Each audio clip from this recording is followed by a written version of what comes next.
আসসালামু আলাইকুম প্রিয় দর্শক, এইমাত্র আবহাওয়া অফিস থেকে পাওয়া 10 সেপ্টেম্বর বুধবার 24 থেকে আগামী 72 ঘন্টার গুরুত্বপূর্ণ আবহাওয়ার খবরে আপনাকে স্বাগতম। প্রিয় দর্শক, আজকের ভিডিওতে জানিয়ে দিব 10 সেপ্টেম্বর থেকে আগামী 3 দিনের আবহাওয়ার আপডেটে কি জানিয়েছেন বাংলাদেশ আবহাওয়া অফিস। দর্শক, আরো জানিয়ে দিব বুধবার থেকে শুক্রবার পর্যন্ত কেমন থাকতে পারে আপনার জেলার আবহাওয়া। তাই প্রিয় দর্শক, এখনই এই ভিডিওতে একটি লাইক দিয়ে সবার আগে প্রতিনিয়ত আবহাওয়ার খবর জানতে আমার চ্যানেলটিকে সাবস্ক্রাইব করে পাশে থাকা বেল আইকনটি অন করে দিন এবং আপনি কোন জেলা থেকে আজকের খবর দেখছেন, আজকে আপনার জেলার আবহাওয়া কেমন তা কমেন্টে জানিয়ে দিন। প্রিয় দর্শক, চলুন এবার জেনে নেই এক নজরে। প্রথমে জানিয়ে দিচ্ছি 10 সেপ্টেম্বর 2025 বুধবারের 24 ঘন্টার আবহাওয়া। প্রিয় দর্শক, আবহাওয়াবিদ জানিয়েছেন আগামীকাল বুধবার সকাল 9টা থেকে 24 ঘন্টার মধ্যে ঢাকা বিভাগের ঢাকা, গাজীপুর, কিশোরগঞ্জ, মানিকগঞ্জ, মুন্সিগঞ্জ, নারায়ণগঞ্জ, নরসিংদী, ফরিদপুর, গোপালগঞ্জ, মাদারীপুর, রাজবাড়ী, শরীয়তপুর, টাঙ্গাইল এসব জেলার দুই এক জায়গায় অস্থায়ী দমকা হাওয়া সহ হালকা থেকে মাঝারি ধরনের বৃষ্টি অথবা দুই এক জায়গায় বজ্র সহ বৃষ্টিপাতের সম্ভাবনা রয়েছে।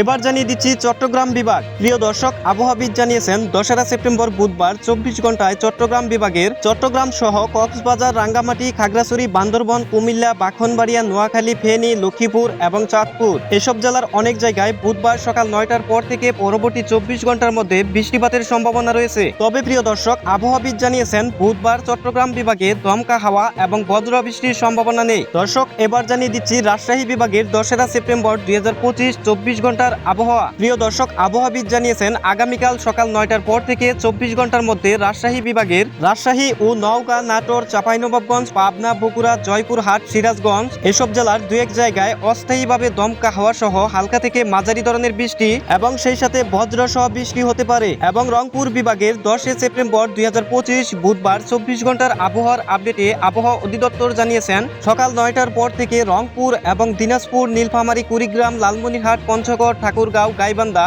রংপুর বিভাগের এসব জেলার অনেক জায়গায় বৃষ্টিপাতের সম্ভাবনা রয়েছে। এবং সেই সাথে আবহাওয়া অধিদপ্তর আরো জানিয়েছেন বুধবার 24 ঘন্টার মধ্যে রংপুর বিভাগে দমকা হাওয়া এবং বজ্র বৃষ্টির সম্ভাবনা নেই। এবার জানিয়ে দিচ্ছি খুলনা বিভাগ। প্রিয় দর্শক, বাংলাদেশ আবহাওয়া অধিদপ্তর জানিয়েছেন 10 সেপ্টেম্বর 2025 বুধবার সকাল 9টার পর থেকে খুলনা বিভাগের খুলনা এবং যশোর, কুষ্টিয়া, সাতক্ষীরা, বাগেরহাট, নড়াইল, ঝিনাইদহ, মাগুরা, মেহেরপুর, চুয়াডাঙ্গা এই জেলাগুলোর দুই এক জায়গায় অস্থায়ীভাবে দমকা হাওয়া সহ হালকা থেকে মাঝারি ধরনের বৃষ্টি এবং সেই সাথে বুধবার 24 ঘন্টার মধ্যে বজ্র সহ বৃষ্টিও হতে পারে। এবং প্রিয় দর্শক, 10 সেপ্টেম্বর বুধবার 24 ঘন্টার ময়মনসিংহ বিভাগের আবহাওয়ার পূর্বাভাসে আবহাওয়াবিদ জানিয়েছেন বুধবার সকাল 9টার পর থেকে 24 ঘন্টায় ময়মনসিংহ, নেত্রকোনা, জামালপুর, শেরপুর এসব জেলার অনেক জায়গায় বৃষ্টিপাতের সম্ভাবনা রয়েছে। তবে আবহাওয়াবিদ জানিয়েছেন বুধবার 24 ঘন্টার মধ্যে ময়মনসিংহ বিভাগে দমকা হাওয়া এবং বজ্র বৃষ্টির সম্ভাবনা নেই। প্রিয় দর্শক, এবার জানিয়ে দিচ্ছি বরিশাল বিভাগের 10 সেপ্টেম্বর বুধবারের 24 ঘন্টার আবহাওয়া। দর্শক, বাংলাদেশ আবহাওয়াবিদ জানিয়েছেন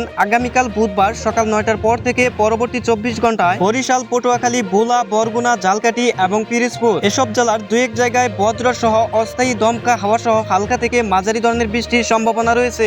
এবং 10 সেপ্টেম্বর 2025 সিলেট বিভাগের 24 ঘন্টার আবহাওয়ার পূর্বাভাসে আবহাওয়া অধিদপ্তর জানিয়েছেন বুধবার সকাল 9টার পর থেকে সিলেট, সুনামগঞ্জ, মৌলভীবাজার ও হবিগঞ্জ এই জেলাগুলোর অনেক জায়গায় বৃষ্টিপাতের সম্ভাবনা রয়েছে। তবে আবহাওয়াবিদ জানিয়েছেন বুধবার 24 ঘন্টার মধ্যে সিলেট বিভাগে দমকা হাওয়া এবং বজ্র সহ বৃষ্টির সম্ভাবনা নেই। এবং প্রিয় দর্শক, আবহাওয়াবিদ আরো জানিয়েছেন বুধবার 24 ঘন্টার মধ্যে রংপুর, ময়মনসিংহ ও সিলেট বিভাগের কোথাও কোথাও মাঝারি ধরনের ভারী বর্ষণ হতে পারে। এবং 24 ঘন্টার তাপমাত্রায় আবহাওয়াবিদ জানিয়েছেন বুধবার সারা দেশে দিন ও রাতের তাপমাত্রা অপরিবর্তিত থাকতে পারে এবং পরবর্তী দিন বৃহস্পতিবার ও শুক্রবার একই রকম আবহাওয়া থাকার সম্ভাবনা রয়েছে। তবে প্রিয় দর্শক, 12 সেপ্টেম্বর শুক্রবার সারা দেশের তাপমাত্রা সামান্য কমতে পারে এবং 12 সেপ্টেম্বর শুক্রবার কোনো বিভাগ উল্লেখ করে ভারী বর্ষণের কথা বলা হয়নি। প্রিয় দর্শক, এই ছিল আমার কাছে আবহাওয়া অফিস থেকে পাওয়া আগামী 3 দিনের আবহাওয়ার আপডেট। সম্পূর্ণ ভিডিওর সাথে থাকার জন্য আপনাকে অসংখ্য ধন্যবাদ।